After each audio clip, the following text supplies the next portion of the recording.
Olá, turma! Mais uma vez estamos juntos agora na segunda unidade de Teologia Bíblica do Novo Testamento. Eu espero que vocês estejam estudando a disciplina, né, em casa, lendo principalmente aí o Novo Testamento, que é importantíssimo para que dê base à teologia bíblica de verdade. Bem, nessa segunda unidade nós vamos estudar sobre o apóstolo Paulo. Como estudar teologia bíblica do Novo Testamento sem estudar o apóstolo Paulo, essa pessoa tão importante aí que escreveu uma boa parte, né, aí do NT, 13 epístolas, e para os que consideram que ele escreveu Hebreus, 14 epístolas. Então, que importância tem, que peso tem esse apóstolo na teologia bíblica do Novo Testamento? Ele tem um peso enorme. Então, nós vamos ver um pouco sobre Paulo, depois a sua teologia e as fontes da teologia paulina. No slide introdutório, nós vamos perceber que Paulo ele era um homem de 3 mundos. Paulo era do mundo judeu, helenístico e do mundo cristão. Então, Paulo tinha toda uma formação, né, específica para o seu ministério. Era um homem super capacitado, um homem estudado e, principalmente, um homem escolhido por Deus para uma grande tarefa. Ele foi considerado um dos últimos apóstolos, nós vamos ver aqui no decorrer do vídeo. Paulo nasceu na cidade grega de Tarso, na Cilícia, foi criado em um lar judeu, segundo os costumes estritos do judaísmo, ele mesmo menciona isso lá em Filipenses 3:5, e ele se orgulhava dessa sua ascendência judaica. Romanos 9:3 e 11:1, né? Sem querer ser tendenciosa, mas os judeus ele tem algo assim que Paulo tinha, que era esse orgulho de pertencimento à nação judaica, né? É algo que os cristãos precisam ter quando nascem de novo, orgulho desse pertencimento à igreja de Cristo. Eu nasci de novo, eu pertenço ao corpo de Cristo, eu pertenço à igreja de Cristo. Paulo tinha esse orgulho, como muitos judeus também têm. Ele foi educado em Jerusalém desde a infância, como diz aí em Atos 22:3, aos pés de Gamaliel. Saulo não foi convertido da descrença à fé, né? E sim de um entendimento de justiça a outro, de sua própria justiça pelas obras, a justiça de Deus pela fé, como está escrito lá em Romanos 9:30. Então, Paulo ele tinha um entendimento baseado na sua formação farisaica, né, na Torá, na tradição judaica, na lei. Então, ele tinha aquele entendimento literal, como os judeus ortodoxos provavelmente o têm hoje. Então, quando ele converteu-se ao Evangelho, foi convertido ao Evangelho, né, à fé em Cristo, ele deu uma guinada, né, nesse conhecimento. Assim, toda a essência da teologia paulina, preste bem atenção, é Jesus como o Messias, o Evangelho para os gentios, a justificação pela fé e não pelas obras da lei. Está contida em sua experiência no caminho de Damasco.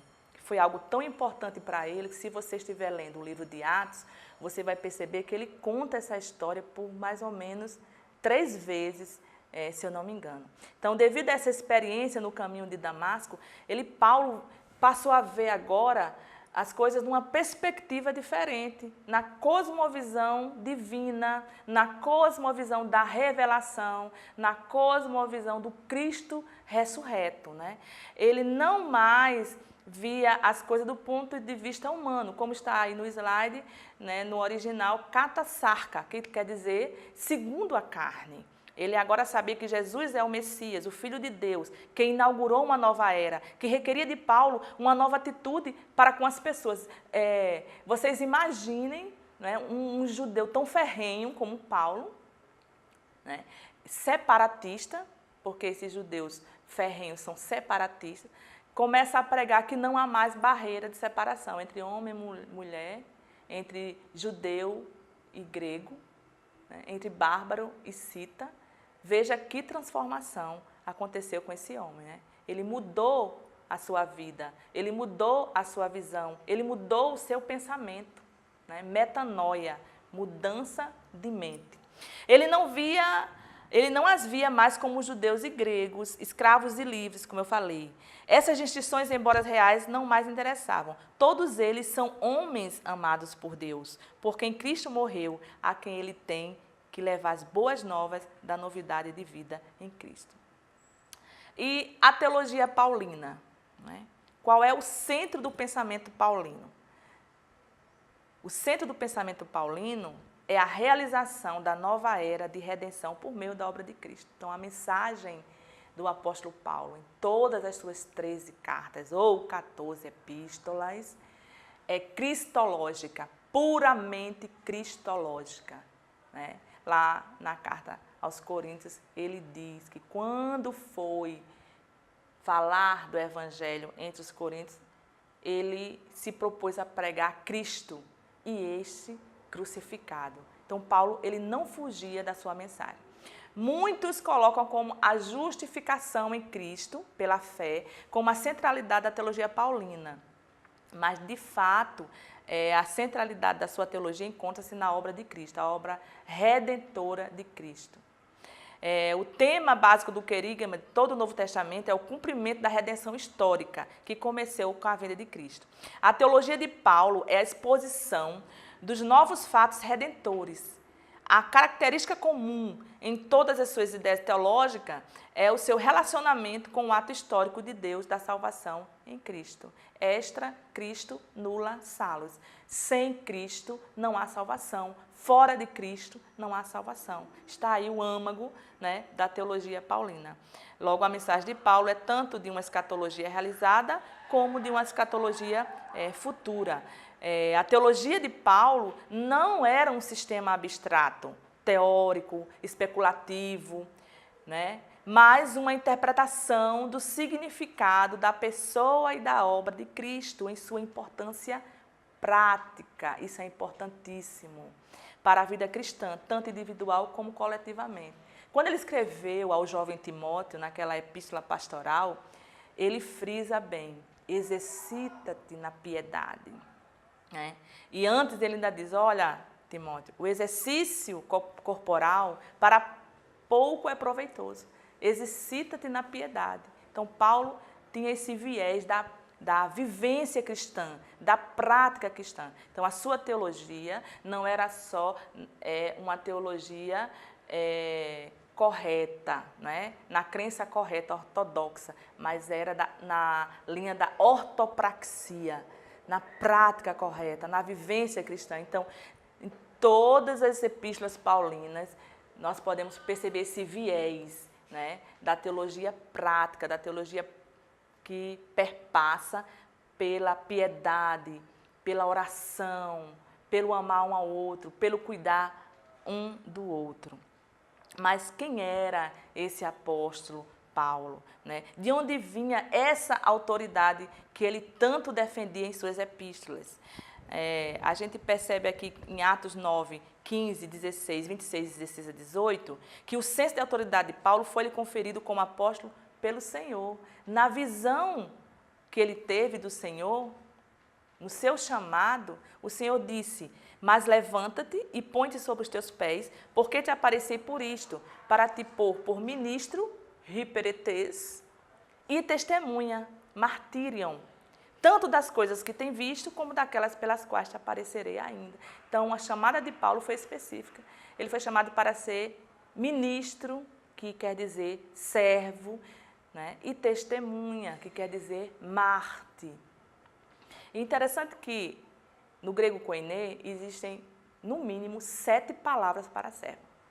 Mas por que tantas palavras para servo? Bem, a cultura grega era uma cultura de mão de obra escrava. Então, os gregos, eles não faziam nada que tivesse que se esforçar manualmente. Nós ocidentais, herdamos isso, essa cultura dos gregos, né? Menosprezamos os trabalhos manuais.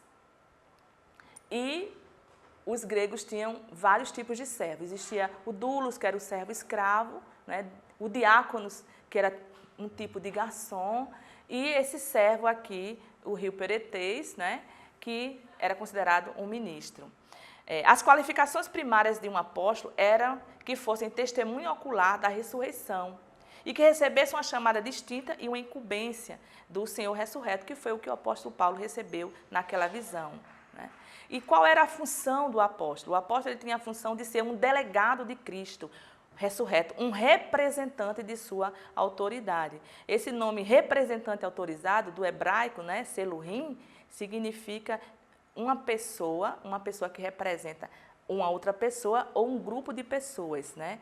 E o representante de um homem, Saliá, deve ser considerado como o próprio homem. Assim, os apóstolos são por ele para, em sua autoridade, pregarem o evangelho e para fundarem as igrejas. Vamos falar agora das fontes da teologia de Paulo. Então, as epístolas paulinas, elas não são nem tratados teológicos e nem produções literárias formais, mas elas são as correspondências não literárias, viva, pessoal, escrita com um sentimento profundo das congregações cristãs, que em sua maioria foram fundadas pelo próprio apóstolo. Paulo era um pensador teológico, para quem os conceitos teológicos eram fatos a respeito de Deus, da humanidade, do mundo, que descreviam o estranhamento do mundo para com Deus e a obra de Deus em Cristo para trazer o mundo de volta a si. As epístolas paulinas, elas não traduzem todo o pensamento do apóstolo Paulo, pois foram escritas de acordo com a demanda das igrejas, com a necessidade de cada igreja. O apóstolo Paulo, ele escrevia dessa forma. A Epístola aos Romanos é a única que não foi escrita para lidar com uma necessidade local particular. Ele escreveu essa carta na expectativa de que ele visitaria Roma um dia. As cartas de Paulo são revelações diretas do poder de Deus, pois fornecem aos homens verdades eternas atemporais, que apenas precisam ser sistematizadas para produzir uma teologia completa. O senso de autoridade de Paulo, de acordo com o slide que você está vendo aí na tela, vem de sua consciência apostólica, de ser o portador da revelação. Paulo tinha essa consciência, que ele era o portador da revelação divina, isto é, da palavra dada por Deus, que mostra o significado da cruz e revela que um evento histórico é o que realmente é, a saber, a revelação da sabedoria e do poder de Deus. Quando ele escreve ali aos Gálatas, ele escreve esse seguinte texto, em Gálatas 1, 6 a 9. Maravilho-me de que tão depressa passasseis daquele que vos chamou a graça de Cristo para outro, que quer dizer hétero, evangelho, o qual não é outro, que quer dizer halo. Mas alguns que vos inquietam e querem transtornar o evangelho de Cristo.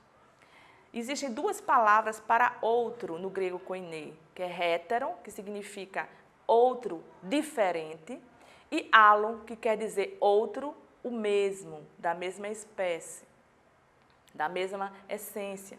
E o apóstolo Paulo faz esse trocadilho aqui, logo na introdução da epístola aos Gálatas, porque os Gálatas eram uma igreja que surgiu de uma sinagoga de judeus. Então, nós percebemos aí que o apóstolo Paulo estava combatendo esse outro evangelho, esse evangelho diferente, que era um evangelho baseado na tradição judaica, na fonte da tradição judaica. E ele estava dizendo aqui que esse evangelho era outro, não era o evangelho que ele havia pregado. E continuando aqui o texto diz, mas ainda que nós mesmos, ou um anjo do céu vos anuncie outro, héteros, evangelho, além do que já vos tenho anunciado, seja anátema, seja maldito. Assim como já vos dissemos, agora de novo também vos digo, se alguém vos anuncia outro, hétero, evangelho, além do que já recebeste, seja anátema. Então, o apóstolo Paulo aqui, ele combate esse evangelho misturado, esse evangelho que não é o evangelho genuíno, o evangelho do Senhor Jesus. E ele aí finaliza dizendo que ele não recebeu o evangelho da parte de homens, como diz o texto. Eu quero terminar essa unidade agora com esse texto. Ele diz assim, no slide, eu coloquei o texto no slide. Mas faço-vos saber, irmãos, que o evangelho que por mim foi anunciado não é segundo os homens, porque não recebi nem aprendi de homem algum, mas pela revelação de Jesus Cristo, a fonte da teologia paulina principal. Porque já ouvistes qual foi antigamente a minha conduta no judaísmo, como sobremaneira perseguia a igreja de Deus e a assolava. E na minha nação excedi em judaísmo a muitos da minha idade, sendo extremamente zeloso das tradições de meus pais. Mas, quando aprouve a Deus, que desde o ventre de minha mãe me separou e me chamou pela sua graça, revelar seu Filho em mim para que pregasse entre os gentios, não consultei a carne nem o sangue. Então, percebemos aí que o apóstolo Paulo coloca como a principal fonte do que ele escreveu a revelação divina. Não há como interpretar a Bíblia Sagrada fora da revelação. Né? Bultmann, na Crítica da Forma, ele tenta tirar essa parte da Bíblia. Se tirar essa parte da Bíblia, a Bíblia ela apenas vai ser um compêndio histórico, né? Relegado aos acontecimentos passados. Mas a palavra de Deus não se propõe a isso. O apóstolo Paulo, ele tinha isso bem fixo na sua mente e no seu coração. O seu chamado e de onde vinha a mensagem. Ele tinha certeza de que ele estava escrevendo era algo inspirado, ela era algo de revelação, que a Bíblia ela foi inspirada, ela não foi psicografada. Quem estava escrevendo não estava ali, né, sem sentido ou sem usar a mente. Pelo contrário, quem estava escrevendo tinha em sua mente a clareza de que estava escrevendo a palavra de Deus. Então, o apóstolo Paulo, ele frisa bem aqui que ele não recebeu o evangelho de nenhum homem. Ele recebeu diretamente do Senhor Jesus. O que foi que ele recebeu dos homens? Ele já tinha a lei, ele já conhecia a lei. Mas a lei, ela aponta para Cristo. O fim da lei é Cristo, para a justiça de todo aquele que crê. A justiça que é pela fé no Filho de Deus. Então, se a lei aponta para Cristo, logo, se eu recebo a Cristo, se eu conheço os princípios do Evangelho de Cristo, então eu cumpro a lei. Eu cumpro toda a lei. A fonte principal, né, do Evangelho, da teologia que o apóstolo Paulo anunciou, que o apóstolo Paulo escreveu, era primariamente na revelação do Senhor Jesus. E ele tinha consciência disso. Todas as vezes que ele inicia as suas cartas, ele sempre coloca: eu, Paulo, chamado, separado, servo de Cristo para ser apóstolo. E o servo, interessante que ele usa aí, não é o servo rio-peretês, como o Senhor Jesus o chamou, ministro, né? Aquele que é considerado como um oficial de justiça, que tem uma certa autoridade, que é a autoridade para prender e para libertar. Ele se coloca aí como doulos. Eu, Paulo, doulos do Senhor Jesus, servo escravo do Senhor Jesus, chamado para ser apóstolo. Então, ele coloca isso em todas as suas cartas, porque ele reconhece que, de fato, ele tem um chamado, que, de fato, ele foi separado para esse ministério da pregação da palavra, esse ministério do ensino, de fundação da igreja, esse ministério que, de fato, fez parte de todo o seu ministério durante toda a sua vida até a sua morte. Então, nós ficamos por aqui nessa segunda unidade. Vocês vejam os trabalhos, as atividades que estarão sendo postadas e até a próxima unidade, que será a terceira unidade. Tchau e fiquem com Deus.